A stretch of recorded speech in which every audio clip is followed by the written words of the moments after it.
Aw tulo bɛ wa FM de mankan la nin waati in na ka bɔ Mali la Bamakɔ an bɛ Zeno Media sanfɛ Facebook ani YouTube. Ara'ul ulama fi din wal hayat. Dɔnnibaaw ka hakilila diinɛ na ani ɲɛnamaya la. Ara'ul ulama fi din wal hayat. Dɔnnibaaw ka hakilila diinɛ na ani ɲɛnamaya la o ye walanda ye min bɛ tali kɛ diinɛ na ani kibaruyaw la ani seko ani dɔnko la ani hadamadenw ka ɲɛnamaya taabolo bɛɛ lajɛlen na. Ara'ul ulama fi din wal hayat. Dɔnnibaaw ka hakilila diinɛ na ani ɲɛnamaya la o ye walanda ye min bɛ tɛmɛ chaîne de fiɲɛsuru sanfɛ juma o juma k'a daminɛ nɛgɛ kaɲa 10 na ani miniti 5 fɔ ka taa bila nɛgɛ kaɲa 12 la. Ara'ul ulama fi din wal hayat. Dɔnnibaaw ka hakilila diinɛ na ani ɲɛnamaya la o ye walanda ye min bɛ labɛn ka se aw ma aw balimakɛ Musa Baba Sila fɛ. Fasalu ahla zikri in kuntum la ta'lamun. Sadaqallahu al-azim.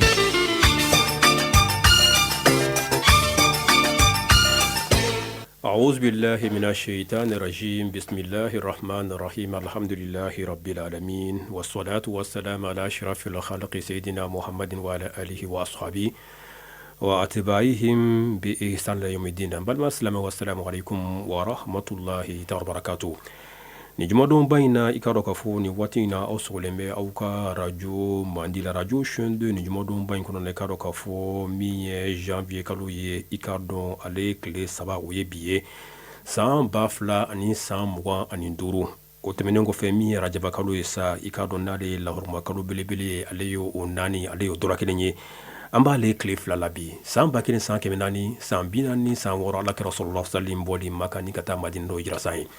ara ulama fi din wal haya don ma akilna din la hani awre karmadiya tabulu nyuma ka ka fanga kene sigira ni radio chaîne 2 kan ni wati na ko radio mande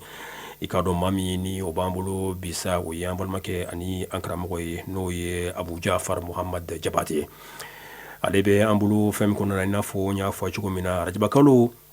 ambe alekle flalabi kunu ak ukara kle foloye kalo ya dafara on fait en jamana konana sabu ko daka 31 décembre passé o kunye clé mon konoton e ga kalo maye jamana in franchila o kuma na 1er janvier o kera dafay no kera arabadonye o kuma na kunu alamsa o kera clé folo amba clé flalabi kona ni adamne donye ambe usa jabati ambe afoni ka barkada sabu ko daka aka préoccupation buyan wallahi nini wati nunu sera mana wole bla na be baraw bara labo bara bla moson abina faran ko moso ka awla ni soja kalo yere min donin flanka damine na amse ka kalo yamse ka to cogo jumena ni ka tno bo cogo mina Allah taala kana sara here chamana donya munun bala Allah taala ka do farulu kan bara munun ka ke ala ke khalisan li wajhi subhanahu wa ta'ala nekara mo mulo sa oye modu e jakite ustaz Abu Jafar assalamu alaikum wa alaikum assalam wa rahmatullahi wa barakatuh ustaz Jabate ni limana jakulu ni ufo radio chaîne de kan ni sangaina ambena nyinigal folo mini ambo dima parce que an amina sigi femi kuna odi rajabaye ni mafli ambe Allah taala amba barkada ni ka tanu ni wati bunyangula salo 1446 wadma 5 konnana ikaro ka fo i faralanka anye ni bara kilunke ni ala ye nyenta fana irana ambe ala barkado la ni ka tanu ola kosbe rajaba yere fen sugu jumendo ambe kalo yere am se ka tno bo sugu jumena sabu ambe surtout ma damne na wati inshallah ustaz Muhammad alhamdulillah rabbil alamin allahumma salli ala sayidina muhammadin wa ali muhammadin bi kulli salatin sulliyat alayhi min awwal nash'ati إلى آخر الكمالات صلوات تملأ بها خزائن السماوات والأرض نورا وتجعلها لنا وللمؤمنين والمؤمنات الأحياء منا والأموات جميعا فرجا وسرورا أنكرم الحاج موسى بابا سلا وعليكم السلام ورحمة الله وبركاته أمبي لملي جماعة بلا جلين فوق ولا يماندون ka do yinu fe wa anyere fana be do jelen ke uye inshallah ala ka angere Allah subhanahu wa ta'ala la na gabara nyuma bele jele amin shetana ni yoro ala ko bon ana amin Allah subhanahu wa ta'ala ka ni ala chebe amin ya rabbal alamin amina min fo ala ka noya ala ka mine ala ka ben ala tama ka ben ala kiratama sallallahu alaihi wasallam aka kan bɛɛ baraji an ka taa sigi aljinɛ kɔnɔ k'a barow fɔ inshallah bijahi nabi sallallahu alaihi wa alihi wasallam jabato kuma duman baye alhamdulillah abi kɛ fana ala ka do minɛ ala ka do ala y'a minɛ ka ban Allahu akbar Allahu akbar aminalen don Allahu akbar n'a ye min minɛ a b'o boli nɛn kan n'a ye min minɛ a b'o boli nɛn kan o b'a sɔrɔ an dusukun na ala ka minɛlen to ami ala k'an to ala ka sutura birifini minɛ a kan k'an to a ka ɲumanya kɔnɔ ami n'an karamɔgɔ bismillah babu dayɛlɛ i n'a fɔ n y'a fɔ cogo min na c'est-à-dire babu in kɔni dayɛlɛlen bɛ an bɛna kɛ fɛn min kan kɛrɛnkɛrɛnnen la a bɛɛ lajɛlen rajabako ye ayiwa a fan bɛɛ lajɛlen fɛ Usa Jabate i k'an jidi ok alhamdulillah ala ka an bɛɛ sababa ma i y'a mɛn arajaba arabukan don ani Allah subhanahu wa ta'ala a ye a boli a ka manto dɔw nɛn kan olu ka tɔgɔ in da a la n'o ye arabukan ye arajabu ye fɛn fɛrɛlen de arajab fɛn min ni a fɛrɛlen don o tuma na kalo min don kabini alakirama na sallallahu alaihi wa sallam Allah subhanahu wa ta'ala ye Sayyidina Ibrahima ani nabi man tɛmɛnenw kɛrɛnkɛrɛn ni nin kalo in ye kosɛbɛ donc alakira sallallahu alaihi wa alihi wasallam a ko kalo in tɔgɔ bɛ da ko rajab el asom kuma dɔ la rajab el asob el asom o kɔrɔ min tulo gerene ka da ka hɔrɔma kalo dɔ kɛlɛ man ka k'a la ni mankan bɛ yen mankan ka jɔ ala bonya kama Allahu akbar el asob o kɔrɔ min ni a bɛ hɛrɛmugu shuru jɔn kan a b'a shuru k'a shuru fo ni mɔgɔ min n'a y'i ban ka kalo in ni ka a tɔnɔbɔ sabu i y'a fɔ cogo min kuma daminɛ la k'a fɔ kalo naani dɔ don awɔ kuranɛ kolo yɛrɛ de y'o fɔ an ye suratu tawba kɔnɔna la n'o ye kuranɛ a suran 9 ye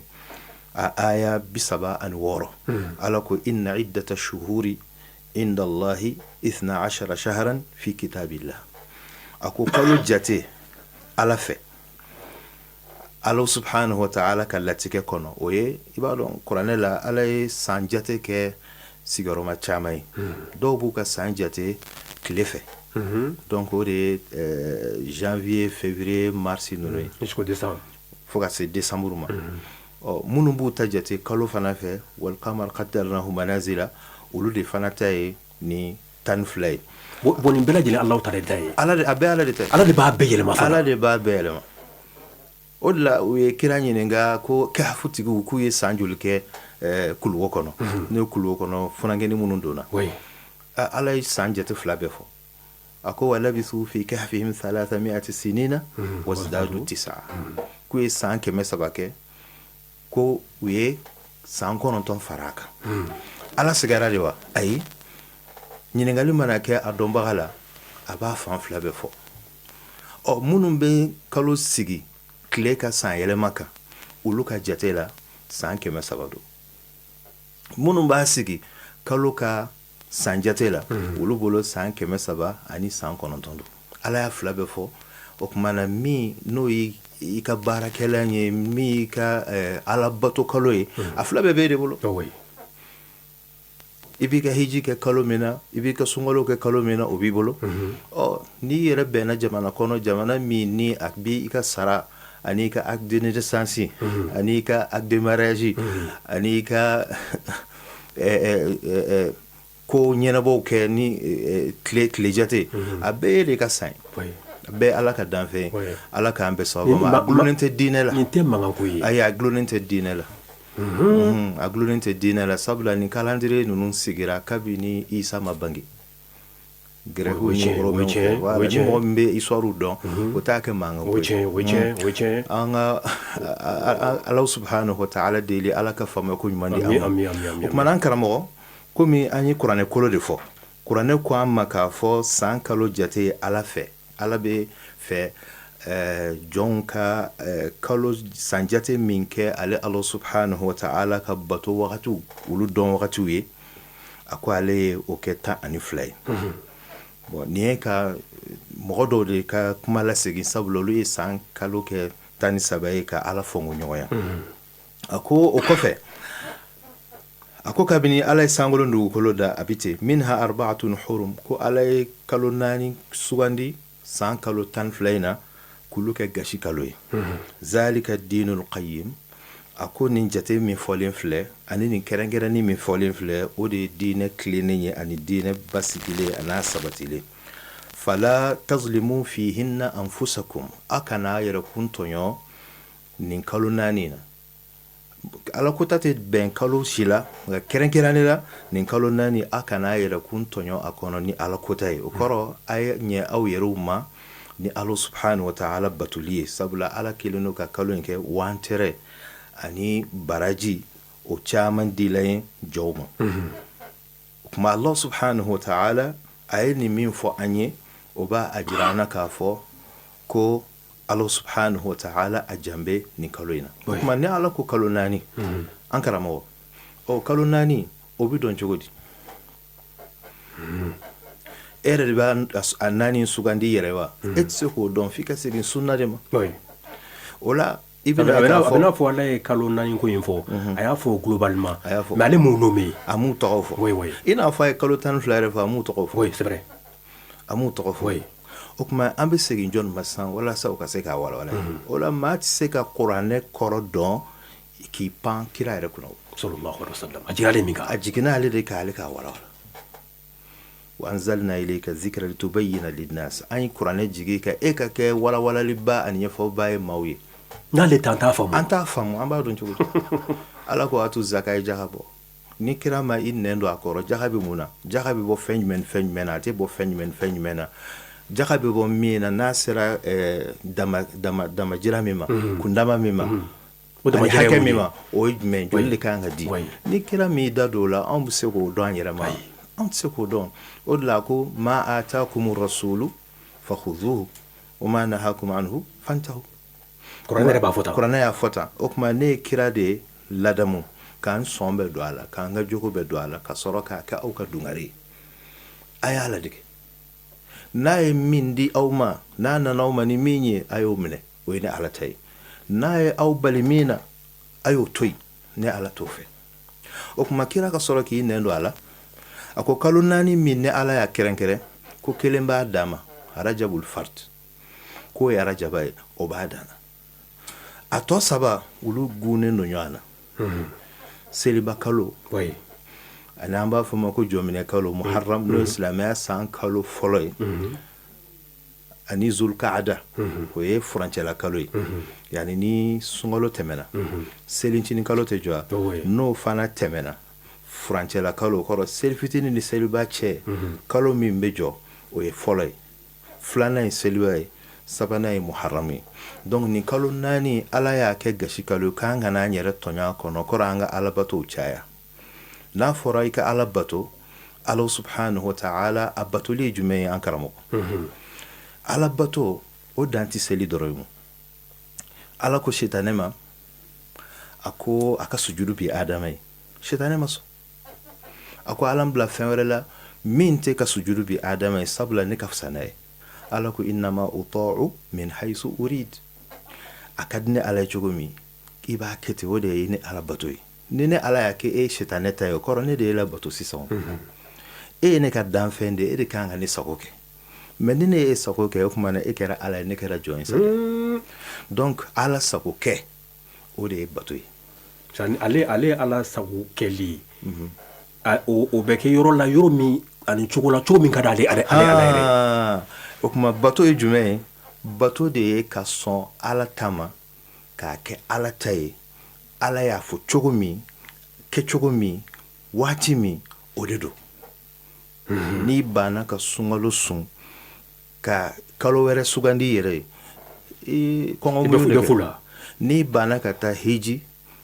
waati min fɔra i taara tourisme ya de la o kuma Allah subhanahu wa ta'ala a batoli de ye ka sɔn ala subhanahu wa ta'ala tama ahsanu amala o de ye i k'i kɔnɔna jɛ a la yɛrɛ yira t'a la tɔgɔ ɲini t'a la waso t'a la kunnadali t'a la fɛn o fɛn bɛ baara ɲuman tiɲɛ o si t'a la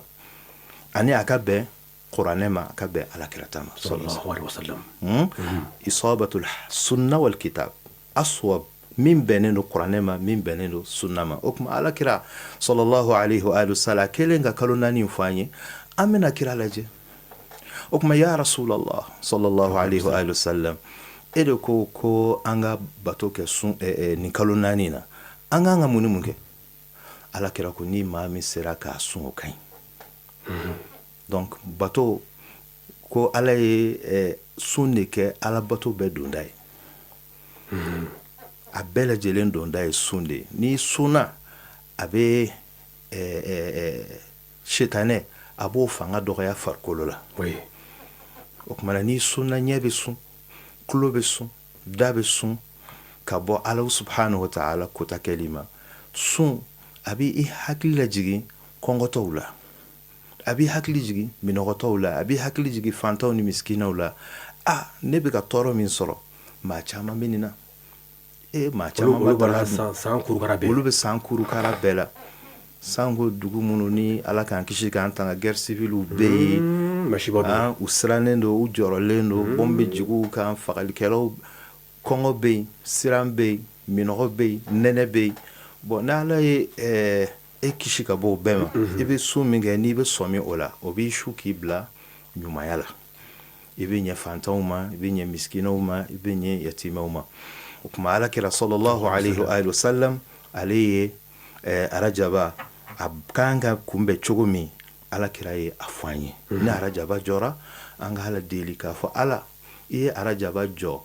anw kunna hɛrɛ la cogo min komi i yɛrɛ y'a fɔ kuma daminɛ na an karamɔgɔ ko maa caman buruna san tɛmɛnen na olu n'an ye salo arajaba kɛ ɲina arajaba ma jɔ olu ɲɛna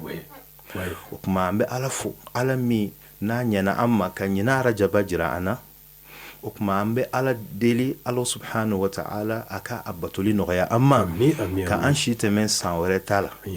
arajaba siɲɛ 100 ala k'o k'an ɲɛna lafiya la ala ta don ne m'a fɛ ɲinɛ fɛ ne m'a ɲinɛ fɛ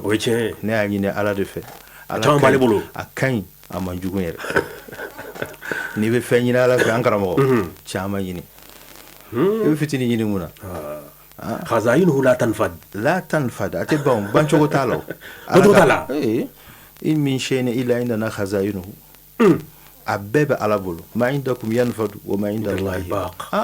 جون تاري ببان ما على تتبادل وما دلي كان قال لي فيه نيما أدلي يرابي دمي كرو الله أكبر وبي على جادو عيرلكو على دلي o bɛ ala ya ja don a yɛrɛ la e ma ko duwawu mukhul ibada ko ala deli yɛrɛ duwawu o yɛrɛ de ye ala bato ni a n'a sɛmɛ ni jɔn k'a ka jɔnya jira ala la ka sɔn k'a jira ala la e de ta ye ne y'i ka jɔn ye n tɛ foyi dɔn n tɛ se foyi la ne ma ɲi e de ka ɲi ne de ka di ala ye n'i ma nin jira ala yɛrɛ la a bɛ dimi k'i ka jɔn wala jira la awɔ al-i'tiraf al-iqrar i k'i jɔ i sɔnna o de ka di ala ye kana dagɛlɛya kɛ ala la o ma di ala ye ala ne de ye nin kɛ n jo t'a la wala ala k'an bɛ sababa o la ala kira sallallahu alaihi wa sallam a ye sun fɔ an ye kosɛbɛ nin kalo in na yɔrɔ an y'a jira k'a fɔ mɔgɔ dɔw bɛ yen ni nin kalo in jɔra fo sunkalo u tɛ sun tigɛ o arajaba u b'a a kalo bɛɛ sun ka sunkalo mangɔnɔ bɛɛ sun ka sunkalo sun o cɛw bɛ yen 90 jours u b'a sun foyi ma b'u la n'i ti se i ti se de n'i bɛ se fana alhamdulillah i bɛ ala tanu o kan arajaba mana jɔ dɔrɔn olu ka sunna yɛrɛ olu ka traité daminɛ a bɛ komi samiya kalo 3 fo ka taa sunkalo ban u tɛ tile bila Allahu akbar ala ka an nɔgɔya an bɛɛ ye ala subhanahu wa ta'ala ka baraji di an ma o kuma na hadisa sanuman b'an bolo yan an karamɔgɔ Musa min ni imam Malik rahimahullah imam dar al-hijra ale ba alakale k'a fɔ ale delila ka ala kira mɔden ye o ye Malik karamɔgɔ dɔ ye Malik bɛ sɔn a ka karamɔgɔya ma mɔgɔ mɔgɔ y'i kalan harifu kelen na an karamɔgɔ a bonya i karamɔgɔ première année la deuxième année troisième année a bonya i kɛra mécanicien o i kɛra réparateur o i kɛra chauffeur o mɔgɔ o mɔgɔ n'a y'i kalan diɲɛ fɛn dɔ la n'a bɛ k'i nafa n'i y'a ye kuma o kuma bonya ma segin k'a ye a bɛ barika de don i la i b'a a tɛ foyi bolo a tɛ foyi bolo ayi a bɛ fɛn de fara i kan a bɛ fɛn de fara i kan bonya samara a tɛ foyi bɔ mɔgɔ la a bɛ dɔ fara i kunnama kan i y'a faamu ala k'an bɛ sababa ma donc imam Malik rahimahullah a b'a lakale a ko ma ra'aytu mara'at aynaya ko ne maliki ɲɛma fɛn ye afdala min ja'far bin muhammad karamɔgɔw la min bɛ komi ja'far bin muhammad sadiq zuhdan a bancogo diɲɛ na wa fadlan ani ala ye fusamantiya min k'a ye sabula kira bɔnna don shirifu don wa ibadatan ani a timina ka di alabato la cogo min sun ni seli ni zikru wa wari'an ani yɛlɛminɛ na ka bɔ haramu ma fa kuntu aqsuduhu ko ne maliki tun bɛ to k'a bɔ n yɛrɛ la ka to ka taa bɔ a ye fa yukrimuni a bɛ n bonya wa yukbilu alayya na n nana fana a b'a dɔn hadisa ko ka di ne ye kira ka hadisaw olu lamɛli ka di ne ye a b'a ɲɛsin ma ni y'a ɲininka min na a bɛ n jaabi fa qultu lahu yawman don dɔ la ne y'a ɲininka o yabna rasulillah n ko kira den ma thawabu man sama yawman min rajab imanan wa ihtisaban n ko maa jumɛn maa ka baraji ye jumɛn ye maa min n'a ye tile kelen pewu a y'o de sun ala ye arajaba kalo la imanan a dalen ala k'a fɔ ala bɛ yen arajaba y'a ka kalo ye wa a sun fana ka d'a ye ihtisaban a y'a dabɔ ka baraji de minɛ ala la a ma dabɔ tɔgɔ ɲini ni yɛrɛ yira kama f'an k'o de fɔ an kana arajaba sun kɛ yɛrɛ yira ye arajaba jɔra anw b'a sun yɛrɛ yira tɛ waso tɛ o i ni ala cɛ de don i bɛ fɛn o fɛn kɛ ala ye surtout an balakaw ni waati ninnu na an bɛ kangari d'u ye kosɛbɛ ça tɛ dire i b'a mɛn olu la n bɛ sun na bi fɛn in b'i n'ala de cɛ an balakaw n'an falakaw bɛɛ sabula dɔw yɛrɛ bɛ yen nɔ u b'a kɛ cogo bɛɛ la fo i k'a dɔn k'a fɔ k'u sunnen don i y'a fɔ cogo min na Jabate nin b'i n'ala de cɛ bato kɔni b'i n'ala de cɛ o t'i n'anw cɛ a fɔ kun t'anw ye a yɛrɛ a sara t'anw bolo a sara i man ka sara n'a yɛrɛ e b'i ka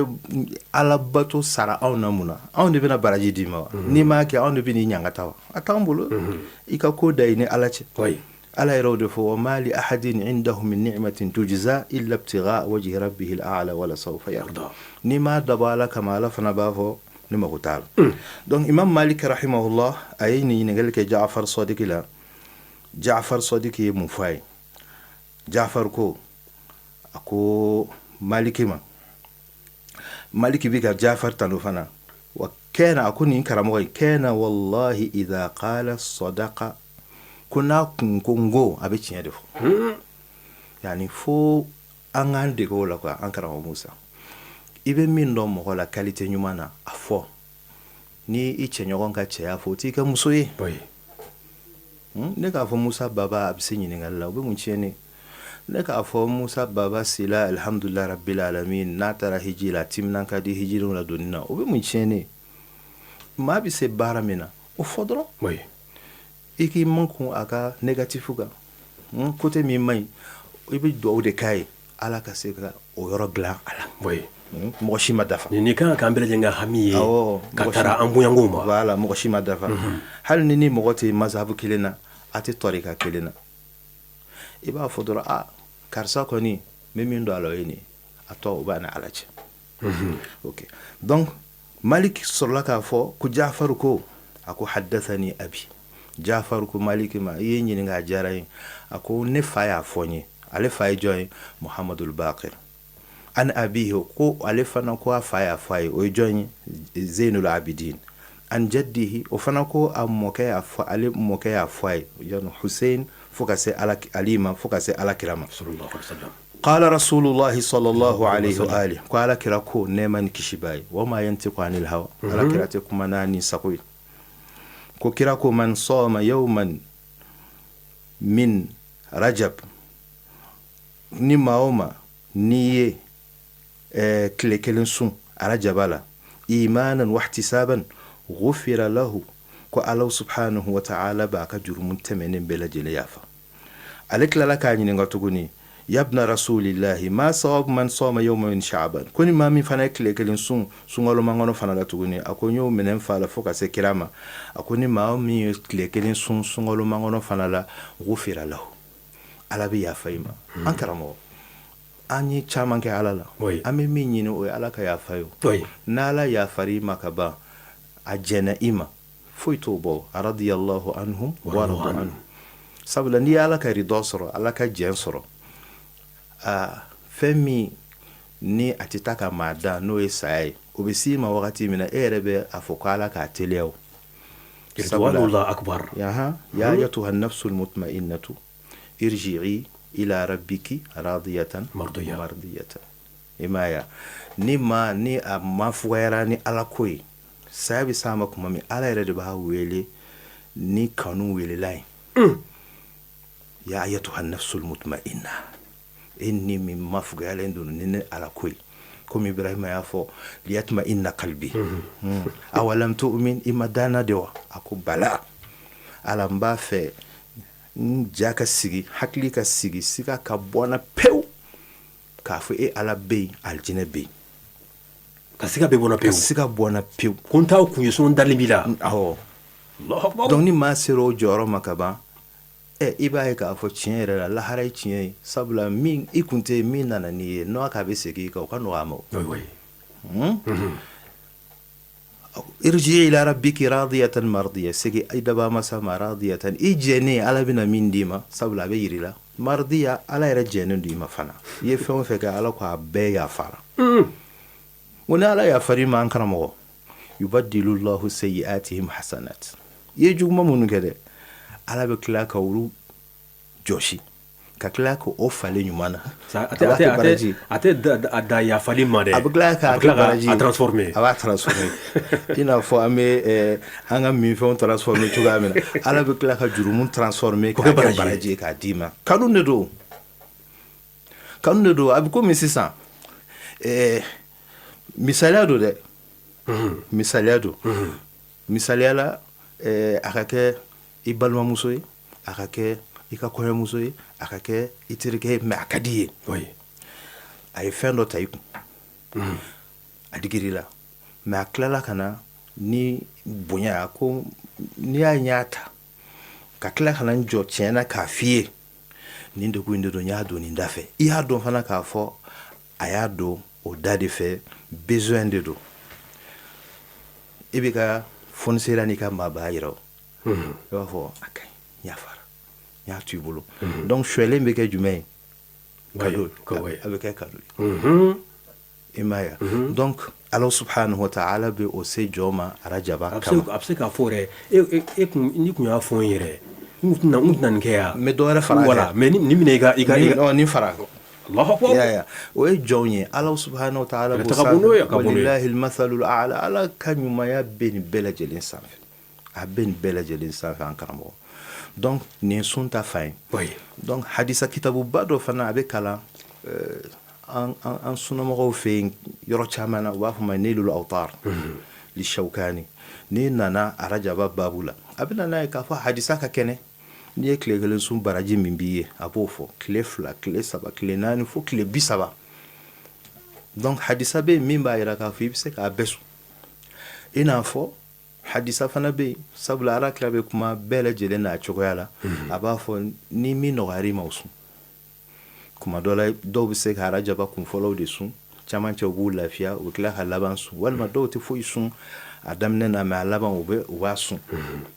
bɛɛ bɛ ala bato ka da i yɛrɛ ka kɛnɛya ani ka kanu ani ka alaɲɛsiranya o damajira de kan donc ni sun ta fa ye an karamɔgɔ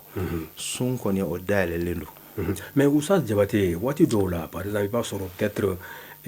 mɔgɔ dɔw bɛ se ka fɛn dɔw fɔ bon kuma dɔ la kunnasiri bɛ kan na mais ni dɔnnibaw kɔni sigira an fɛ diyagoya an bɛ to ka ɲininkali dɔw k'u la par exemple k'a fɔ ko bon Alakira sallallahu alaihi wasallam ko kalo tɛ yen kalo min ni Alakira sallallahu alaihi wasallam n'a a y'a kalo sun k'a dafa ko fɔ n'a bɔra sunkalo la bon ko kalo fana tɛ yen kalo min Alakira sallallahu alaihi wasallam a ye caman sun kalo min na c'est-à-dire sunkalo yɛrɛ bɔlen kɔfɛ n'o ye sunkalo mangona ye mais est ce que ninnu e ye min fɔ nin k'a fɔ ko n'a ka di an bɛ se ka arajaba bɛɛ sun an bɛ se ka Shaban fana bɛɛ sun tadarubu tɛ nin ni Alakira yɛrɛ ka fɛn caman c'est i n'a fɔ ni mɔgɔ min ka hakilina k'a fɔ bon Alakira ma min kɛ an fana t'o kɛ wa an bɛ bɔyɔrɔ jumɛn sɔrɔ la Ustaz Jabate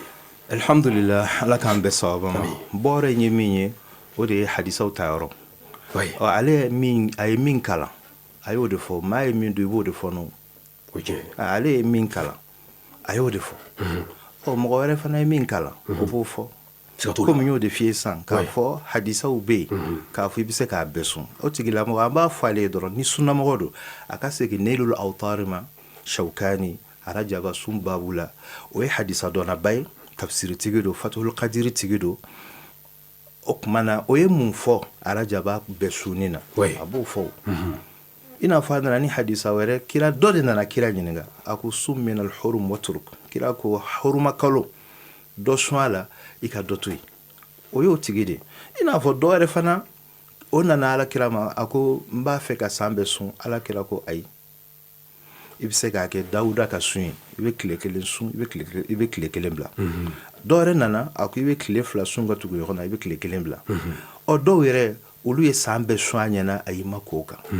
o bɛ sahabaw la o bɛ tabiyonaw la o bɛ ala ka jɔnɲumanw sa bɛ n'a fɔ e yɛrɛ bɛ lahala min na n'i nana k'a ɲininka a b'i répond ni o ye kira de y'o de ko bi asraril qulubi munabba'u nabiyun bi asraril qulubi munabba'u i gundo sabula min maralen don i sɔnna dɛ kira b'o de ta i ɲɛ kan ayatu lil mutawassimin muminu dɔw bɛ olu bɛ se jɔyɔrɔ dɔw la n'u ye dɔrɔn u b'i dɔn ala yɛrɛ o fɔ ittaqu firasatal mu'mini fa innahu yanzuru bi nurillah ala ka yelen bɛ dɛsɛ ka ko détecter i ye min ye dɔrɔn a tigi bɛ sin k'a fɔ ten mais maa ɲumanw da de ka girin la taqsusu ru'yaka u t'a bɛɛ lakale maa bɛ fɛn min dɔn i tɛ se k'a bɛɛ fɔ n'i y'a bɛɛ fɔ i b'a bɛɛ tiɲɛ i b'i makun ko dɔw kan o ye ala ka gundo ye hali dɔnniya yɛrɛ la fɛn dɔw bolo tɛ fɔ o tɛ fɔ sabula a fɔli bɛ na ni makosa tiɲɛni i bɛ na maslaha de lajɛ nin kuma a ɲɛci jumɛn bɛ yen avantage jumɛn b'a la nin kuma in a bɛ na ni tɔɔrɔ ni kɔlɔlɔ jumɛn ye ni kɔlɔlɔ bɛ dɔrɔn a bɛ to yen de i b'a to yen hali ni tiɲɛ don i b'a to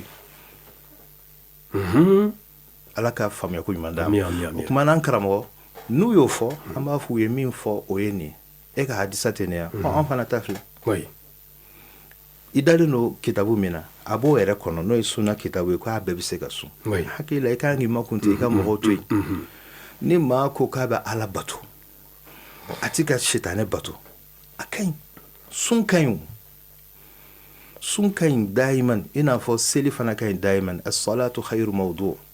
ala kira ko seli ye fɛn ɲumanba ye n'i sera ka caman k'a la n'i ye fitinin fana kɛ a banna donc ala ye o min yɛrɛ fɔ sa Jabate fana c'est bien dit et ala kira sallallahu alayhi wa sallam par exemple n'i ye an pa Aisha ka kumakanw na la a b'a fɔ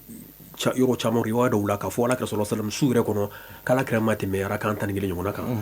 voilà mais ni mɔgɔ min i taabolo kɛ arakan 20 est ce que o ye haramu ye o tɛ haramu ye oui. Donc c'est la même chose. Ahmad bin Hanbal rahimahullah ale tun bɛ jɔko 100 de seli su o su kira ma tɛmɛ 11 kan mais Ahmad bin Hanbal ale tun bɛ 100 seli u kɛlen k'a bugɔ a lafura dɔɔni a y'a kɛ kilancɛ ye 100 ni kɔ bon Zainul Abidin o tun bɛ 1000 seli Allahu akbar cɛw bɛ yen dɛ ala ka hinɛ an karamɔgɔ la Gidado Koyita rahimahullah radiyallahu anhu a ko n'ala ko mɔgɔw ka fɛn o fɛn kɛ k'a y'a dɔn k'a fɔ u bɛ se k'a kɛ de ko mɔgɔ dɔw y'a kɛ fana ko tuma na ni mɔgɔ dɔw y'a kɛ o ala ko fɛn o fɛn ka kɛ a bɛ se ka kɛ wa cɛw dɔw bɛ k'a kɛ ala ko fɛn o fɛn ka to yen a bɛ se ka to yen e de bɛ se k'a fɔ i tɛ ɲɛ a kɔ ɲɔtɔ dɔw ɲɛna a kɔ e de bɛ se k'a fɔ ko n tɛ se ka arajaba bɛɛ sun kɛ mais cɛw bɛ k'a kɛ o e de bɛ se k'a fɔ n tɛ se ka su bɛɛ ɲɛnɛmaya cɛw bɛ k'a kɛ o kuma n'i tɛ se dɔrɔn a to yen bato de don nafila de don san'i ka mɔgɔ kɔrɔya nafila ye nafila de farankan de don jidilan de don nin ko n bɛ n yɛrɛ gɛrɛ ala la n'a ye n'o don ala kira ye umra kɛ siɲɛ joli san o san e tɛ taa sunkalo umra kɛ yan joni e kɛ o y'aw ye da jafara ni y'a fɔ tantɔ kuma kɔrɔman de don kuma kɔrɔman don agence tɛ yɛrɛ bolo a kama agence bɛ yɛrɛ bolo umra ni hiji la e ye hiji ko joli kɛ a kira ye joli kɛ kira yi ko gele umra ko joli kɛ kira ye joli kɛ ka ca ni mɔgɔ min fana ko a bɛ tɛmɛ tile damadɔ ka arajaba la a to yen a bɛ sun ala de n kɔni b'a dɔn n kɔni b'a dɔn ala tɛ taa maa si jeni ko munna a ye arajaba sun siga t'o la munna i tɛmɛna tile 2 kan munna i tɛmɛna ayi non au contraire ko aljinɛ kɔnɔ mɔgɔ dɔw tɔgɔ dalen don ko arajabiyun wele bɛ da ko ayina arajabiyun ko arajaba dungew bɛ min arajabalakaw bɛ min arajabalakaw ɲarelakaw silalakaw arajabalakaw bɛ min minnu ye arajaba tɔpɔtɔ arajaba mana jɔ o ye olu ka u b'a iyawu u b'a ɲɛnɛmaya k'a dɔn ko ala ka kalo jɔra o kuma an karamɔgɔ o babu in na an b'a yira k'a fɔ sun dayɛlɛlen don nafila o dayɛlɛlen don sarakati bɔ o dayɛlɛlen don sisan alakira a ka sunna dɔ kun ye jumɛn el atira komi imam suyuti bɛ na n'a ye a ka hadisa kitabuba in na n'o ye jami'u saghir wa ziyadatuhu ko kira kun bɛ atira arajaba mana jɔ ka bagan faga k'a kɛ saraka ye a ka ɲi saga sekɛri ye misi sekɛri ye ɲaamɛ sekɛri ye k'a faga ala ye ka saraka misikinaw ma ko ɲumanba don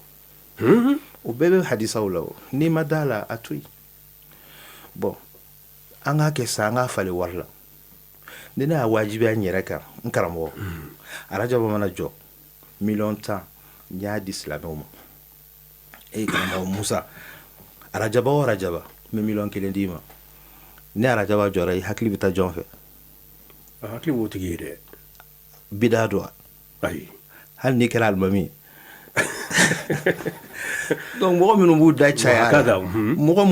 caya la an ka kɛ sa waritigi dɔ k'a fɔ ne kɔni arajaba o arajaba n bɛ alimamiw lajɛ n bɛ wajulukɛlaw lajɛ n bɛ 1,000,000 di bɛɛ ma i bɛ a fɛ walima i t'a fɛ an k'a lajɛ n'u dɔ bann'a la tɛ b'a la o donc bariko langolo mankan ka ca bariko langolo a mankan ka ca o kuma maaw ka zikiri caya maaw k'u fari foni ala subhanahu wa ta'ala batoli fɛ arajaba kalo la o kuma an ye dɔ fɔ sun kan an bɛna dɔ fɔ zikiri kan an ko dɔw bɛ kalo 3 in bɛ sun a bɛ hadisa jɛlenw na ala kɛra bɔnnaw fɛ alayhimusalam ko maa o maa k'a ta arajaba tile fɔlɔ fo ka taa se sunkalo don laban ma zikuru dɔ bɛ yen n'i tora k'a kɛ i ma don bila kalo 3 in na ko ala b'i fara a ka walijubaw kan wallahi n kɔni tigɛnkan bɛ nin kan n'i ma sogo to taamasiyɛn dɔ bɛ sogo k'a f'i ye kana tile bila a zikuru la don o don yɔrɔ dɔw y'an ka san tɛmɛnenw ta mɛn an bɛ segin a kan i bɛ se ka arere sara bi tɛ tile 2 ya o tuma na kunun ta i b'o fara bi ta kan a man ca alfatiha siɲɛ 1 n k'a fɔ alfatiha siɲɛ 3 bisimilahi rahmani rahim alhamdulilahi rabbil alamin fo ka taa se wala dalina i b'o siɲɛ 3 kɛ ayatul kursi o fana siɲɛ 3 allahu la ilaha illa huwa alhayyul qayyum i b'o siɲɛ 3 kɛ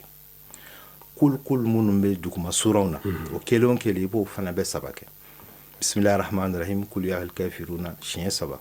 bisimilahi rahmani rahim kul huwa allahu ahad siɲɛ 3 bisimilahi rahmani rahim kul a'udhu birabil falaq siɲɛ 3 bisimilahi rahmani rahim kul a'udhu birabin nas siɲɛ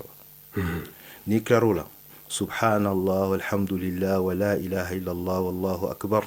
wala hawla wala quwwata illa billahi al-aliyyil azim siɲɛ 3 n'i kilar'o la i bɛ sɔli kira kan siɲɛ 3 sɔli min ka di ye allahumma salli ala muhammad wa ali muhammad wa sallim salatul ibrahimiya ka di o salatul fatih ka di o salatu bahranuwar ka di o salatu taziya walima nariya ka di o sɔli o sɔli n'o ka di ye i b'o siɲɛ 3 kɛ i bɛ sɔrɔ k'a fɔ allahumma ighfir lil mu'minina wal mu'minat o kɔrɔ ye ala y'a fɔ mumini cɛman n'a musoman bɛɛ ma rankin tɛ yen quoi mɔgɔ si juguya t'i dusukun na i b'o siɲɛ 3 kɛ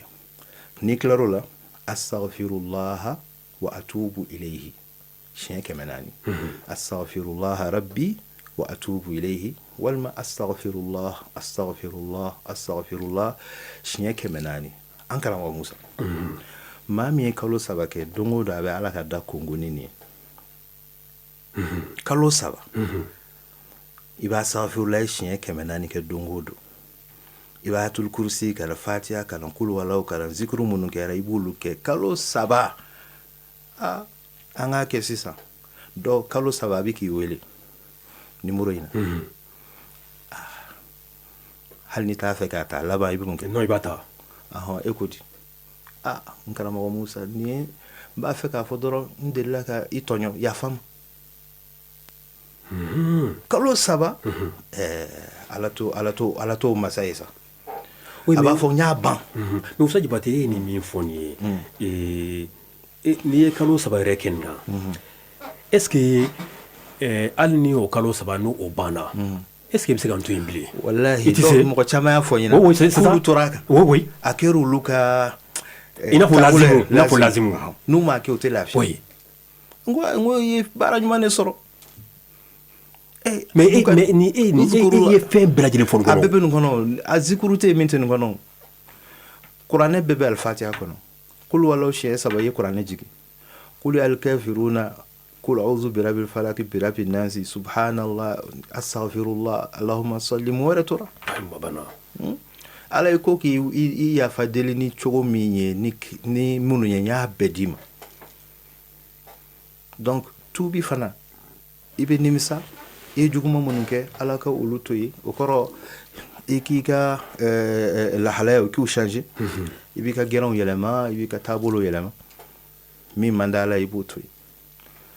donc kuma bɛ na ni kuma ye n bɛna hadisa kudusi dumanba f'i ye i ka kan ka kado yɛrɛ di awɔ hadisa in ka di o mais fo ni auditrices ni auditeurs ye o kado di parce que ne ke e jago sama kana ne yan bi o fana jɔyɔrɔba kɛ o dɔ ye ala k'an bɛɛ sɔrɔ ala ko hadisa kudusi la a ko ahlu ta'ati fi diyafati wa ahlu zikri fi ni'mati wa ahlu shukri fi ziyadati wa ahlu ma'siyati لا أويسهم من رحمتي فإن تابوا فأنا حبيبهم وإن دعوني فأنا مجيبهم وإن مرضوا فأنا طبيبهم أداويهم بالمحن والمصائب حتى أطهرهم من كل الذنوب والمعاصي الله أكبر لكن جونتي على كاسران سيفه personne John t'a fait ala k'i honoré k'i bonya ko n'i bɛ fɛ ka ala k'i bonya sɔrɔ a ko ahlu ta'ati fi diyafati maa o maa bɛ ka ala sago kɛ kana to a la n'i tora la dɔrɔn i sera ala ma sabula ala ko u b'ale ala ka lakana de kɔnɔ fi diyafati n ka dunan don kana s'a ma dɛ a b'a ka sunna a b'a ka zikuru la a b'a ka ala bato la a b'a ka ɲumanya la i se kuma ma a ma s'i ma maa o maa n'a sɛbɛ ye ala bato ye ko a kelen tɛ dɛ ko ale ala de don a bɛ ne ala ka jantona kɔnɔ a y'a ka siransi ta ne ala fɛ wa ahlu zikiri fi ni'mati maa minnu bɛ ne ala kosuma olu bɛ ne ala ka nɛɛma kɔnɔ n ka damu kɔnɔ n ka diyaɲɛ kɔnɔ i m'a ye n'i tora zikiri in ka kalo 3 i bɛ ala ka nɛɛma de la nɛɛma t'a bɔ yani foyi tɛ yen min ka di ka tɛmɛ ala kosuma kan bil munasaba ni maa min ye parfum kasa duman bila a tulo kɔnɔ a b'a santi wa o t'a yɔrɔ ye parfum o ka kan ka bila yɔrɔ jumɛn non misiki duman fana o bɛ lamɛn ni tulo ye tulo bɛ damu sɔrɔ ni mankan duman ye nun fana ka damuna ye kasa duman walima suma duman ye ɲɛ fana ta ye fɛn cɛ ɲuman ye mais mun de ka di dusukun ye zikrullah ala bi zikrillahi tatma'innul qulub n'i ye ala sɔrɔ fɛn bɛɛ bɛ fɛn masa min ta y'a bɛɛ ye a bɛɛ b'a bolo i ka gundo bɛ kalifa a la a tɛ bɔ n'i ye i bɛ min fɔ a ye a b'a kun a b'a d'i ma o de bɛ hadamaden hakili sigi o wari tɛ maa hakili sigi fanga tɛ maa hakili sigi fɛn min bɛ maa hakili sigi ka kɛ ala fɛ ala ka k'i fɛ o de ye zikiri i jan bɛ ala la ala jan b'i la o kumana ahlu zikiri fi ni'mati wa ahlu shukri fi ziyadati maa minnu bɛ ne ala waleɲuman dɔn kanko ɲuman dɔn u tɛ ne ala ka nɛɛma don kotali dafɛ u bɛ ne ala ka nɛɛma don batoli ni sagokɛ dafɛ ɲɛ bɛ ala ko de filɛ a tɛ haramu filɛ kulo bɛ ten bolo bɛ ten sen bɛ ten nafolo mana d'i ma i b'a kɛ ka ala subhanahu wa ta'ala ka diinɛ de dɛmɛ o n'a ɲɔgɔn a ko olu bɛ ne ala ka jidili de la n b'o tigi sɔn ka taa de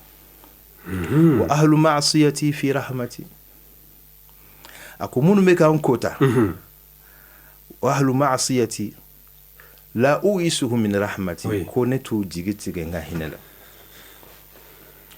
maa o maa n'a ye ala kota fo miyɛriti a ye gulɔ min fo miyɛriti ka janaya kɛ fo miyɛriti ka sobiye ta fo miyɛriti a ye ala kota bɛɛ kɛ fo a dan a nɔniya bɛɛ a y'a bɛɛ kɛ ala ko kulli ibadiya alladhina asrafu ala anfusihim la taqnatu min rahmatillahi inna allaha yaghfiru dhunuba jami'a a fɔ n ka jɔnw ye u y'a kɛ ne de la ne de y'u da yan'u kana diɲɛ na u bɛ kɛ cogo min ne ala b'a dɔn n tun bɛ se k'u ka nali bɔ a ma n b'a annulé o tiɲɛ mais n sɔnna u kana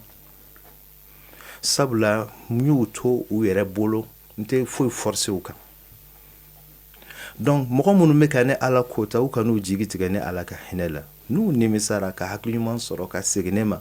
u ye jurumu o jurumu kɛ n b'a bɛɛ yafa Allahu akbar ala de k'a b'a yafa a m'a fɔ e musa k'a yafa a kɛra ala de la ko n y'a yafa a banna ala kɛra don dɔ la sallallahu alaihi wa alihi wa sallam a bɛ ka jɔrɔ a ka manto ye jurumuba minnu kɛ kunna sirilen don ala ye mɛlɛkɛ dɔ bila ka na kɔnɔ suru a la a bɛna cɛncɛn sogin kira ɲɛkɔrɔ a bɛ taa fili ba la a bɛna cɛncɛn sogin a bɛ taa fili ba la ala kira ko a ma ko kɔnɔ ko e ta y'a jumɛn a ko ya rasulallah ne yɛrɛ de décidelen don bi n y'a da nin kan de fo n ka ba girin ala kira yɛlɛla a ko e da ka cɛncɛn soginen e dabɔlɔ fitinin o ka cɛncɛn soginen bɛ se ka nin bajiba in o girin cogo di ko ala ye n bila n ka n'o misaliya de yiri la k'e ka mantonw ka jurumu mana caya cogo o cogo k'a bɛ se ka ala ka yafa o ba girin wa o de la ahlul beytiw ka duwawu dɔ bɛ seli faridaw kɔfɛ u b'a fɔ ilahi inna maghfirataka arja min amali wa inna rahmataka awsa'u min dhanbi ilahi in kanat dhunubi indaka azimatan falaqad alimtu anna afwaka a'zam ala e ka yafa fɛrɛlen don ka tɛmɛ ne ka jurumu kan ne ka jurumu mana caya cogo o cogo ala ne b'a dɔn e ka yafa ka bon ne ka jurumu bɛ jate e ta kɔrɔ ne ka jurumu bɛ jate hali n'a kɛra miliyari jate t'a la mais ala ka yafa miliyari don wa jate t'a la an ta bɛ tunu a kɔnɔ de mana jɔn ka n'i jigi tigɛ mais jɔn i ka n'i kolokolo jurumu fana la surtout ça hadisaw de fɔ la zamba ma'al istighfari wala taubata ma'al israri a ko k'i to i bɛ nimisa i bɛ yafa deli ala fɛ jurumu tɛ to yen ani fana i ni bɛ kota kan i b'a kɛ i t'a fɛ ka bɔ a la ni tɛ nimisa a la yɛrɛ a ka di ye e bɛ k'a fɔ i tubira ko tubi i ma tubi ni tubira a bɛ ye i la a bɛ ye i ka comportement na ala k'an bɛ sababu mais ala ka ni rahama min fɔ sa jabati dan t'a la nabbi ibadi anni ana al-ghafur rahim ala ka ale yɛrɛ de hinɛ ye ale yɛrɛ de yafa ye ibara tɛ tɛmɛ quoi ale yɛrɛ de a ko wa rahmati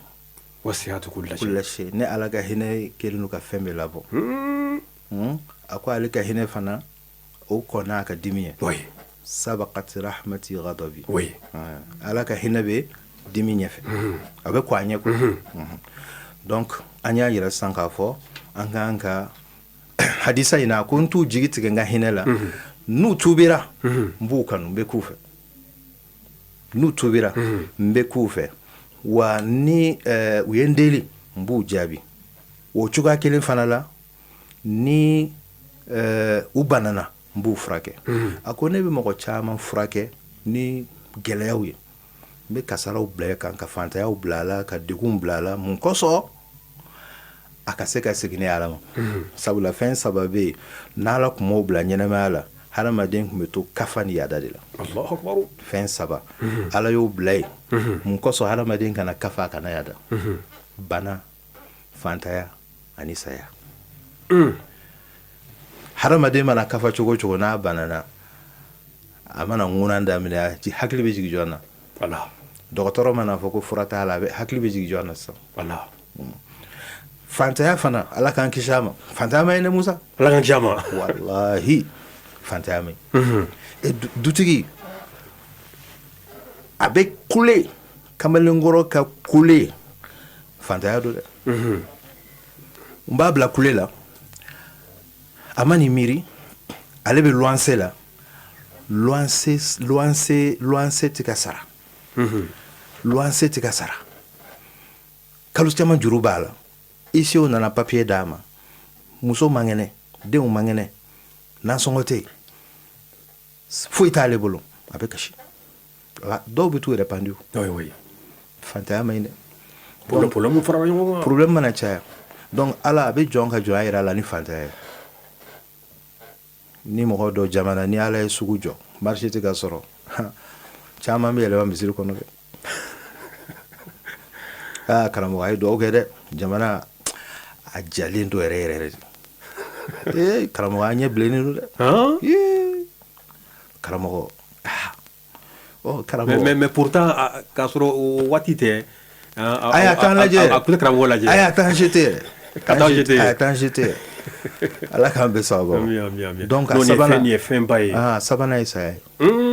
ka sin k'a tigi jigila mɔgɔ faga ten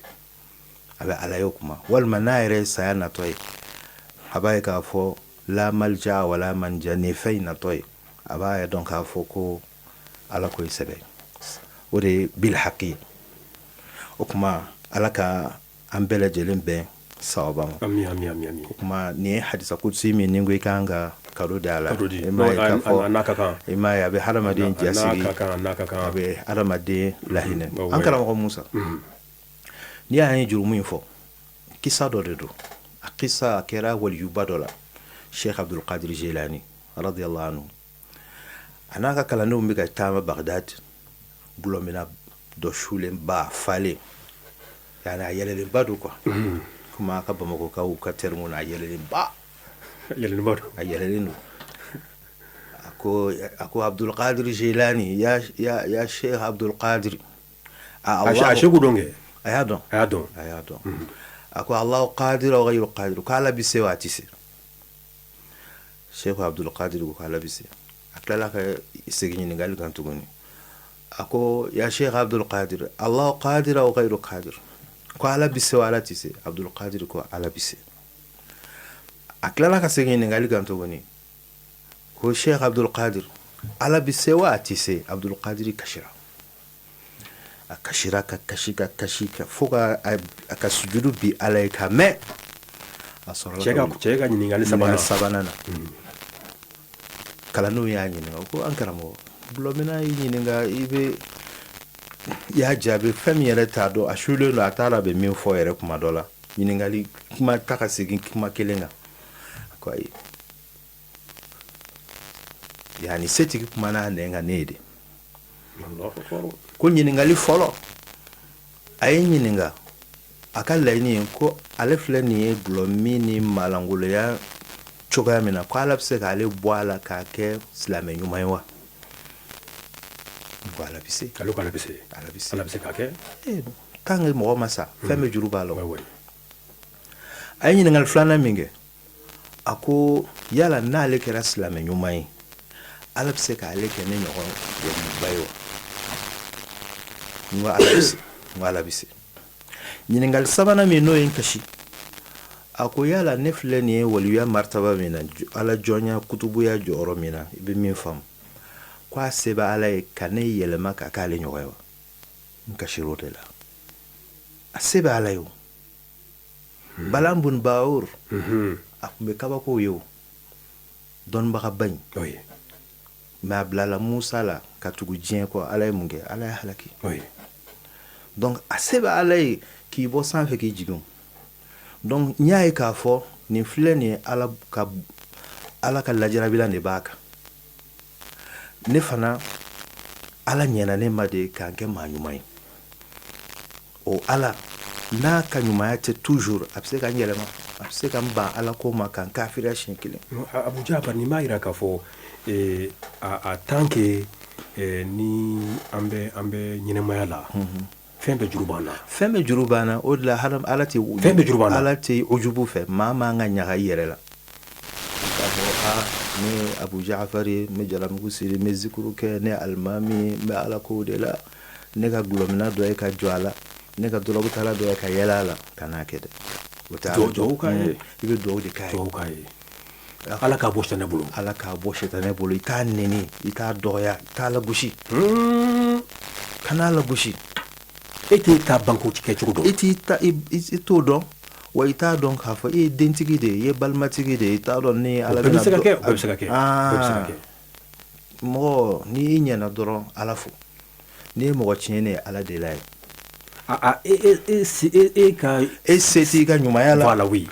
ale fana t'a yɛrɛ bolo ala ka kow don na iza arada Allah na ala y'a laɲini k'a kɛ maa ɲuman a b'a kɛ sukun dugusajɛ cɛ oui mais Abdulkadir ka nin fɛn in na Ustaz Muhammad cɛ ka nin kuma kelen ta ni ka segin fɔ siɲɛ 3 mais kuma ninnu si kɔrɔw ɲininkali ninnu si tɛ kelen ye i n'a fɔ a yɛrɛ ko k'a fɔ ko Alahu Taala kumana ale fɛ cɛ in den kan mais ale karamɔgɔ in ye nin dɔn cogo di adamaden bɛ surunya ala la ka se niveau jumɛn na n'i bɛ se ka ninnu fɛn ninnu walawala ko bɔ ɲɔgɔn na Ustaz Jabate man amila kira ko man amila bima alima warasahu Allah illa ma lam ya'lam ala y'a fɔ i k'a kɛ cogo min n'i y'a kɛ ten ala bɛ dɔɔni wɛrɛ d'i ma i kun tɛ min dɔn n'i ye baara kɛ i bɛ a bɛ fɔ ninnu ma ko basira dusukuna yeli ilmul basira i ma denmisɛnninw ma foyi kalama olu t'a dɔn olu tɛ réseau kɔnɔ olu tɛ réseau kɔnɔ i m'a ye Seydina Hussein alayhi salam ale b'a fɔ bon n y'a ye Kunti fana ka kitabu la ale b'a daminɛ ka taa Jafar Sadiq ma a mana kɛ cogo cogo Ahlubeitu ka kuma don ko kuranɛ ibara o ye bɛɛ jɛ ye n'i ko sisan bismillahi rahmani rahim lan tanalul birra hatta tunfiqu mimma tuhibbun o sanfɛla bɛɛ b'o dɔn a tɛ ɲumanya n'aw ka baara ɲuman baraji sɔrɔ fo min ka d'aw ye a diya n ye fɛn dɔ a ko o di ala ma bɛɛ b'o fɔ o ye ibara ye ishara lil awliya mais waliyu olu bɛ kɔrɔ wɛrɛ ye min tɛ nin ye minnu fana bɛ waliyuya tɔpu la el khawas olu fana bɛ dɔ wɛrɛ waliyu fitininw fana t'o ye donc kuranɛ hakika naaninan o ye kiraw olu de b'o gundo dɔn masalan n ye min f'i ye sisan lan tanalul birra hatta tunfiqu mimma tuhibbun e ne bɛ min dɔn sanfɛ o ye aw tɛ baaraji ninnu sɔrɔ fo min ka d'a ye ko o nafakati o tɛ yan ok waliyu bɛ se ka kuma wɛrɛ bɔ nin kɔnɔ o ye lan tanalul barra i tɛ ala yɛrɛ sɔrɔ hatta tunfiqu kulla ma tuhibbun fɛn o fɛn ka di ye f'i ka o de fɛn man ka diɲɛ ka tɛmɛ ala kan koyi ala ka hinɛ Sheikh Saadu Bula Saadu Abihi waliyu bato min bɛ Nimijat n'ale ko yin aya kala bɛ kasi ko ala ko min ka d'an ye k'an k'o di ala ma ko fɛn dun man d'ale ka tɛmɛ ala kan ko ale ma se ka foyi di ala ma ni kumabaw ye donc ni hadisa bɛ ala kira fɛ tuguni sallallahu alaihi wasallam ako inna min al-ilmi kayati al-makununi la ya'lamuhu illa ahlul ma'rifati billah ko dɔnni dogolen dɔw bɛ yen maa t'o dɔn fo ala jɔn donc ala subhanahu wa ta'ala ale bɛ fatuhu k'u ye ilhamu de don i y'a faamu a bɛ fatuhu k'u ye a bɛ ilhamu a bɛ o k'u ye inshallah ni e yɛrɛ donna réseau in kɔnɔ kuma dɔ la i bɛna faamu i b'i to tafsir la kɔrɔ dɔ bɛ yiri la min tafsirutigiw ma kuma kan c'est vrai c'est vrai ala ye fatihu k'i ye oui e yɛrɛ bɛ sin ka o ye ten tɔ oui donc ala sɔn de don oui oui oui donc a tɛ kɔtigɛ a tɛ ko tigɛ ayi ala subhanahu wa ta'ala waliyu ko te ko allazi saqal awwalina baqin liyasqi al akhirin الساقي باقي الساقي باقي مسامي فولومغو لامي كو كولوي مسامي عبد القادر كولوي او مسامي بيكي موسى ككتبيو فني يربانا اسيباي يرا فنا بيسو انيا مانغا كودونودا anga ngoli huru dawla munu be kuma kodonka ko mbese ani ntese ulu bena kungo kono mbese o ye ntese ɲininga ko ndɔgɔ ntese aw be sɔrɔ min ntese ko aw be sɔrɔ dusukuntanw ani fugaruw bara ntese ni mɔgɔ min ko k'a tɛ se dɔrɔn dusu t'a la n'a mɔgɔ kɛra fugari ye dɔrɔn a tɛ se mais n'i tɛ fugari ye dusu b'i la i bɛ se yes I can n bɛ se arabu kuma donso de fa ako walam ara fi rijali ay naqsin ka ajzi alqadirin ala alkamali ako alema lagushiye min ka bon cɛma min ka bon muso ma i bɛ se k'i yɛrɛ améliorer i bɛ se ka i yɛrɛ développer dɔ fara i ka kow kan i ka dɛsɛ i ka fasaw la ko c'est pas bon n'o tɛ hali bi science bɛ yen développement personnel étanmiya الشخصيه hadamaden bɛ se k'a yɛrɛ développer cogo di n bɛ se ka n ka ala ko développer n bɛ se ka n ka maɲumanya développer cogo di a bɛ yen technique de don dɔw ye wahabiya ye dɔw ye nima ye dɔw ye kisbiya ye dɔw yɛrɛ b'a ta kolo kan awɔ dɔw bɛ nin la mais dɔw yɛrɛ b'o ta kolo kan ala k'an bɛ sɔrɔ Ustaz Jabate nin tun ye sunkow ye ka fara ye adkaru minnu fana n'i y'o fɔ surtout ye dikuruba min fɔ ka fɔ kalo 3 ka k'a kan c'est très très important mais est-ce que nafila seliw fana bɛ yen wa naam alhamdulillah an karamɔgɔ kira n'a ka so dungow ka sira la k'a ta arajaba a su fɔlɔ fo ka taa se sunkalo su laban ma su o su n'a dama nafila bɛ yen e yɛrɛ b'a ye an ka fɔlɔmɔgɔw n'an kun ye safo seli tarawihu mana seli u b'a fɔ bi su in na nafila ye jɔko nin jɔko 4 ye walima jɔko 10 a bɛ seli ni nin sura in ye hakɛ da in na dɔw ko k'o bɛɛ bida ye an ko bida ɲumanw don a ka fisa ka taa kɛ sunɔgɔ ni tele lajɛ ni réseau ye o fɛn di mɔgɔ ma min bɛ a labɔ kota la fɛn min b'a a to ala ka sira kan min b'a bɔ sitanɛ bolo donc n'a tɛ aw ka kitabu la i b'a sɔrɔ a bɛ kitabu wɛrɛ la ma ni hadisa kɔni n'a fɔra k'a bɔra ala yɔrɔ i jigi da o baraji kan ala kɛra ka fɔ la a ko hali ni hadisa in kɛra nkalon ye i bɛ baraji sɔrɔ yani ko ɲuman kɔni n'a nkalon dara kira la sallallahu alaihi wasallam e y'a kɛ n'o jigiya de hali n'o ma kɛ tiɲɛ ye jigiya min ka ɲi e la ka se kira ni ala ma o tɛ fɔ i tɛ fɔ o kɔ o la nafila caman bɛ yen komi jumadonyaw fɛ arajaba kalo la ni juma jiginna yanni lansara cɛ o nafila maaw ko hakili to a la an tɛ juma fɔlɔ la bi an bɛ juma fɔlɔ la ni mɔgɔ sela kira n'i sera k'a seli bi i yɛrɛ kun ye juma nata i bɛ se k'o ŋaniya k'o si i ka su dɔ ma sabula i bɛ saraka min di su ma o de ka bon ka tɛmɛ saraka tɔ bɛɛ kan saraka ye sigiyɔrɔma damadɔ ye Seydina Jibril kira ka hadisa la ko saraka dɔ bɛ yen ala b'o o bukun k'o kɛ barajita ye dɔ bɛ kɛ 70 ye dɔ bɛ kɛ 700 ye dɔ bɛ kɛ 70 ye dɔ bɛ kɛ 70 ye ko min bɛ kɛ 70 i bɛ min ŋaniya k'a si ka su ma ni la ilala fɔ siɲɛ kelen ala k'a se karisa ma su dɔ don ala bɛ la ilala 70 baraji d'i ma o tuma na an bɛna nafila min fɔ nafila ɲumanba ni i y'a seli bi juma fo ka taa se a tigi ka saya ma don o don ala bɛ baraji ba kelen sɛbɛn a tigi ye a nafila in bɛ seli i bɛ harfo harfo kala ala b'o kɛ sangaso ye aya o aya ala b'o kɛ duguba ye k'o d'i ma minnu jɔlen no ni sanu ni jamaw ye alijinɛ kɔnɔ wa a tigilama ala b'a tigi fara alabatola sɛbɛw kan wa a bɛ sa kunanja kan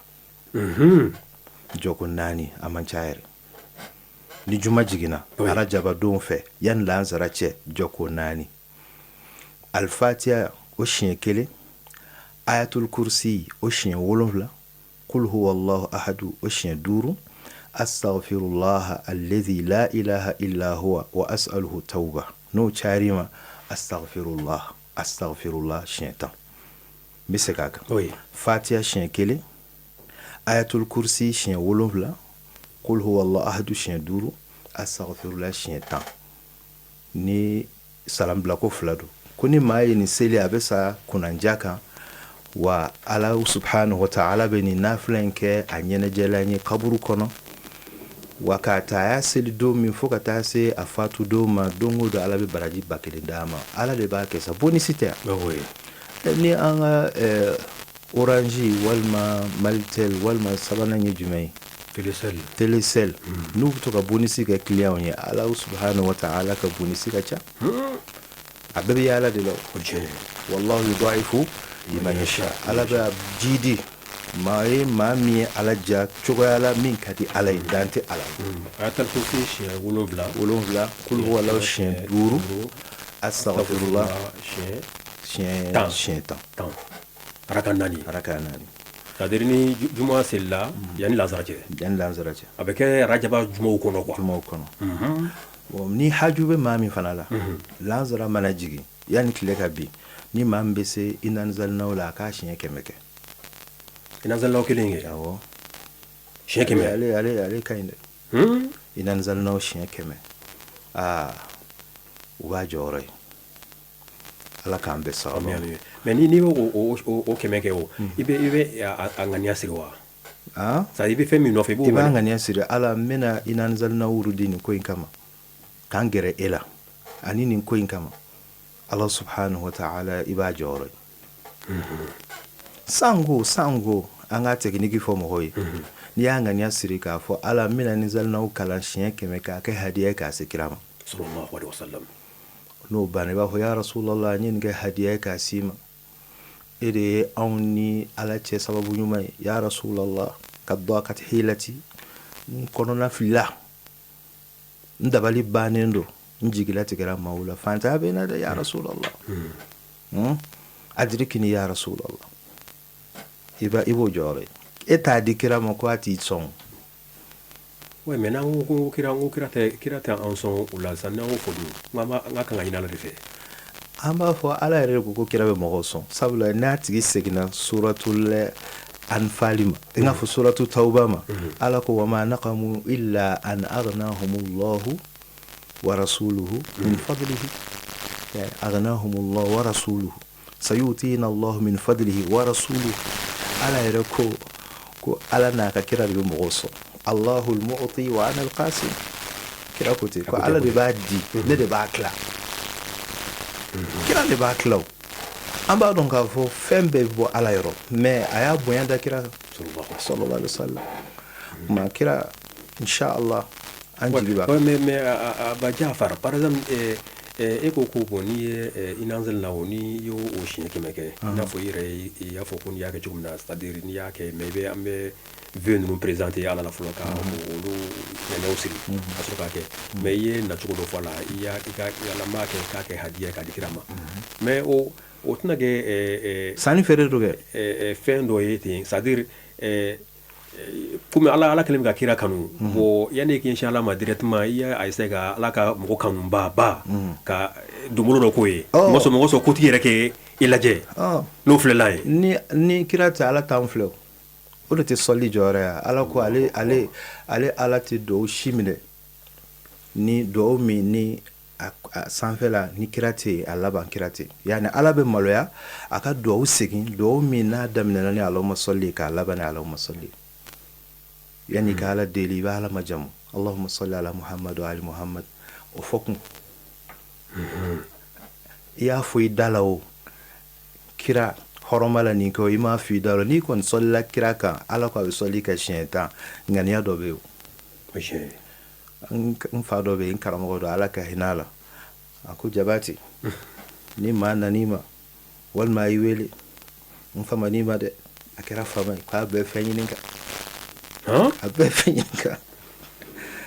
a bɛɛ fɛn ɲini kan an karamɔgɔw yani mɔgɔ min dɔw ta ye kanu gɛrɛgɛrɛ mais i yɛrɛ b'a dɔn i b'a dɔn a bɛ faamu sisan ni ne tora ka mɔgɔ façon dɔ wele u b'a dɔn kɔni karamɔgɔkɛ ça va pas aujourd'hui i n'a fɔ ni dɔw fana ye wele n b'a dɔn k'a fɔ nin fana ta ye min ye o i kɛra cogo o cogo dɔw jigi b'i kan i yɛrɛ fana jigi bɛ dɔw kan o i ye min fɔ Ami i ye min fɔ c'est-à-dire Ala bɛ maloya par exemple ale ka salatu kɔni yɔrɔ bincogo t'o baraji la o voilà c'est-à-dire e salatu kɛ début la i tila k'a kɛ fin na mais i ka ɲinifɛnw de don entre les deux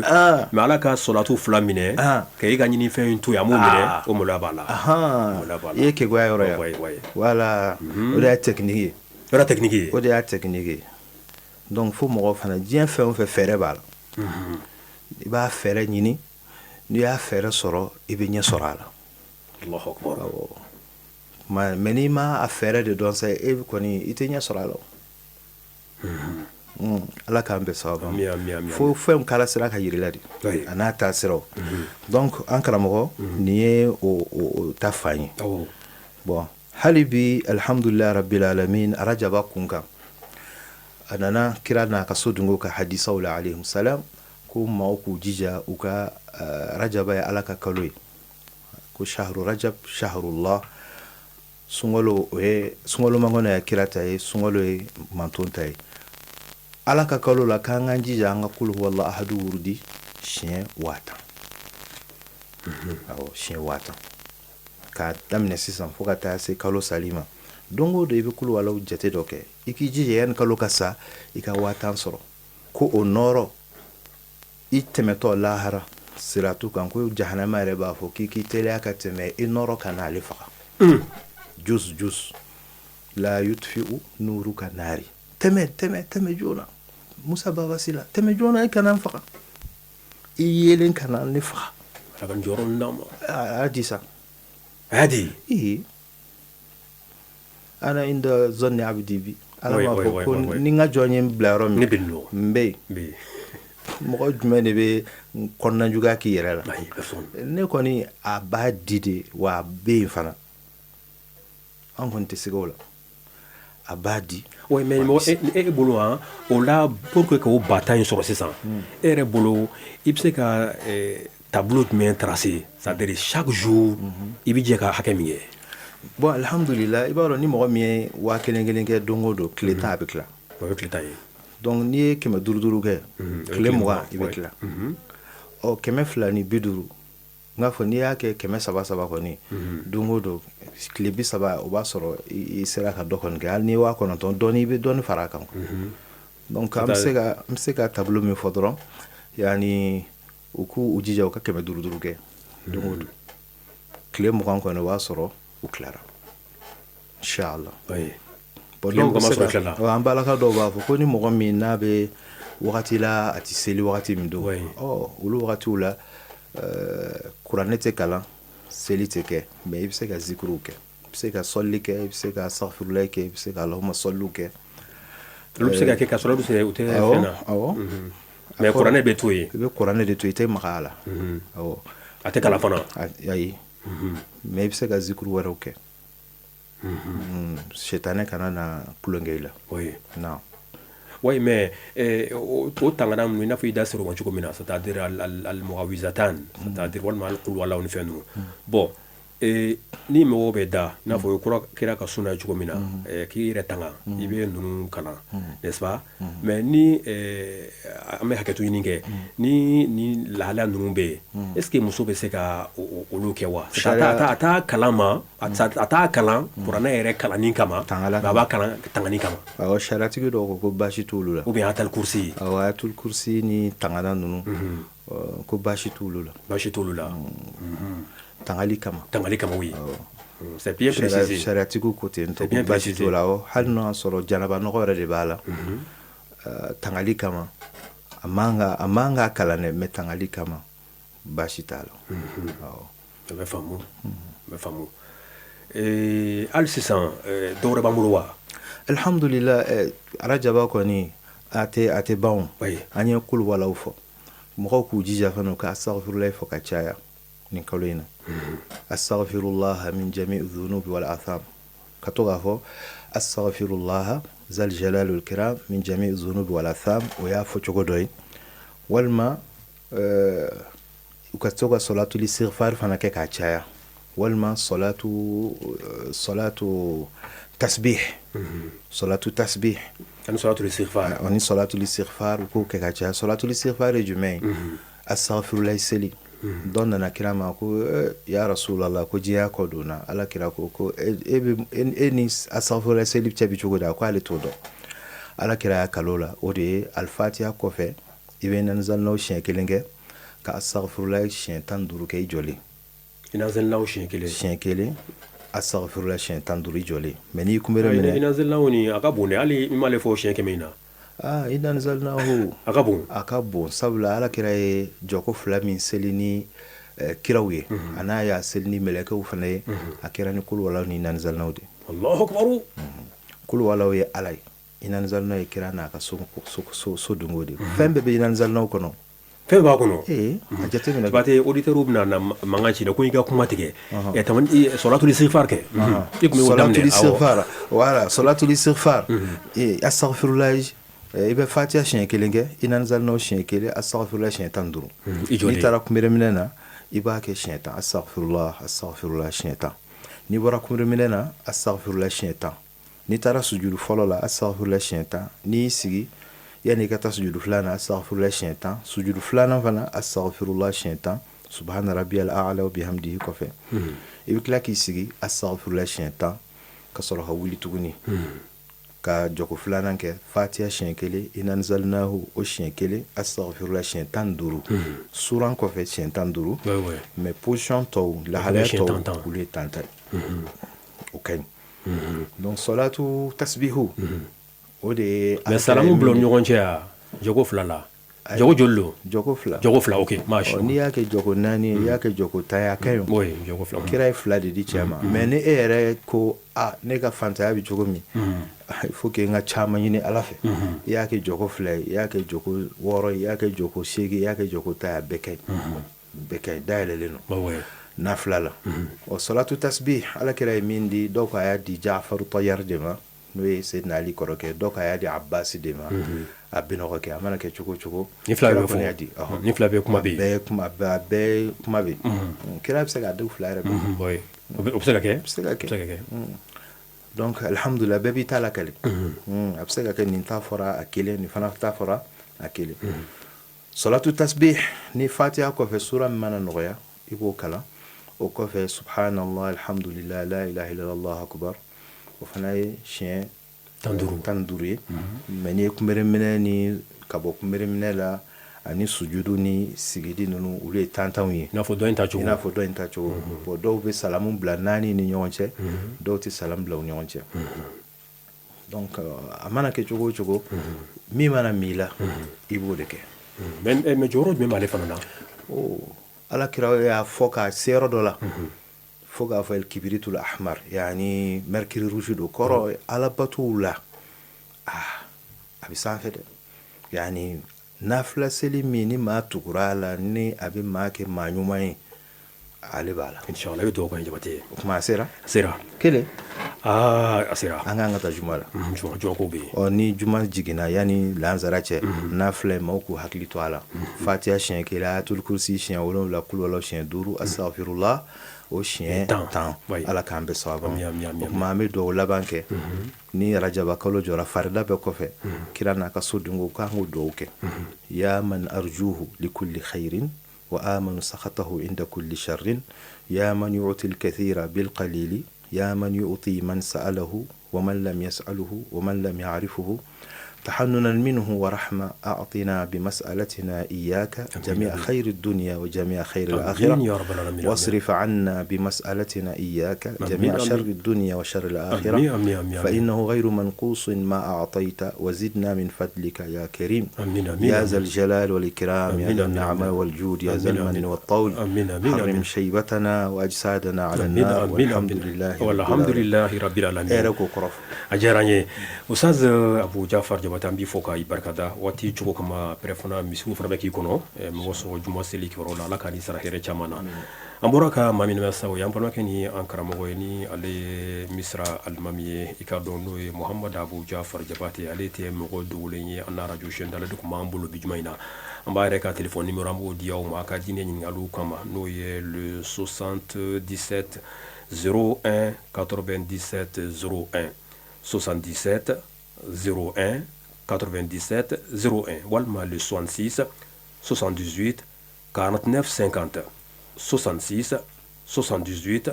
49 50 biworo ani woro biwolonvla ani shekin binani ani kononton biduru biwolonvla ani wolonvla fu ani kelen bi kononton ani wolonvla fu ani kelen Mamadou Diakité Moussa Baba Silambe aw foni ka aw barkada Usa Jabate ay do min ke ni laba ina ma ina Allah ta'ala ala ka mina kelengele belajire ambe rajiba kalo ina Allah ta'ala ka nema dama ala ka hormo dama jamana be gele mun konna na Allah ta'ala ke ni kalu bay la horma kama surtout amin sankura damnin fanwa Allah ta'ala ka Allah horma kama mun goson ambe seka bo gele mun konna o min flo mangele Allah ta'ala ma ka aw fo ka barkada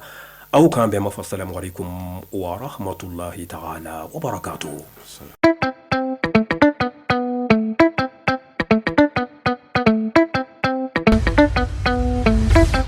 Wa FM ni mɔgɔ min b'a fɛ ka don an ka groupe WhatsApp kan i bɛ message ci an ma ni numéro in na 00223 70 23 56 37 Wa FM aw ka radio